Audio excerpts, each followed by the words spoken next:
Hi friends, చూడండి ఈరోజు అయితే పాతేరు వచ్చానండి. ఇక్కడ అంటే పాతేరు అంటే మనకి బందరకు దగ్గరలో ఉండదండి ఈ ఊరు. ఒకప్పుడు ఈ ఊర్లోనే మేము ఉండేవాళ్ళం అండి ఒక సంవత్సరం పాటు. అందుకని చెప్పేసి ఇక్కడ ఫంక్షన్ ఉందని చెప్పి పిలిచారండి. ఫంక్షన్కి వస్తే చాలామంది నేను రావడం చాలా సంతోషం పడిపోయారు. అందరూ చాలా బాగా పలకరించారండి. చిన్న వీడియోస్ తీద్దామని వచ్చానండి. ఇక్కడ ఉండ ఏరియా కదా, అయినా సరే మనకి వదలకుండా బాగా చూశారండి. ఇదిగోండి ఇలాంటి ముళ్ళ కంపలు ఇవన్నీ కూడా పొలాలకి నరుక్కునేవాళ్ళం అండి. గ్యాస్ లేక చాలామంది చాలా కష్టాలు పడ్డామండి. ఇప్పుడు ఈరోజు అన్నీ సమకూర్చుకుని మనం విజయవాడలో ఉండామండి. ఇలాంటి కష్టాలు నేను ఎప్పుడు పడ్డానండి.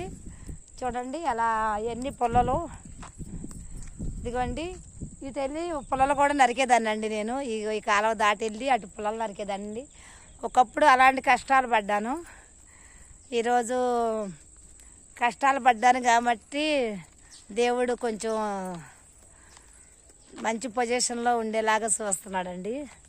అంటే ఇప్పుడైనా చేస్తున్నాను, కష్టం చేస్తున్నాను. కష్టమైనా సరే కొంచెం ఇలాంటి బురదల్లో లేకుండా సిటీలో ఉన్నాను కాబట్టి నేను ఈరోజు ఇక్కడికి వస్తే నేను చాలా బాధపడుతున్నానండి. ఈ వాతావరణం దగ్గర ఇవ్వండి అన్నీ ముళ్ళ కంపలు. ఇలా వెళ్ళి గడ్డి తెచ్చుకోవాలి, చేయాలి. ఇదిగోండి అటు వెళ్తే చెరువులు ఎవరు కనిపించరు. ఇదంతా చెరువులు ఏరియా, కొంచెం కొంచెం ఇళ్ళు ఉంటాయి. ఓకేనా ఫ్రెండ్స్?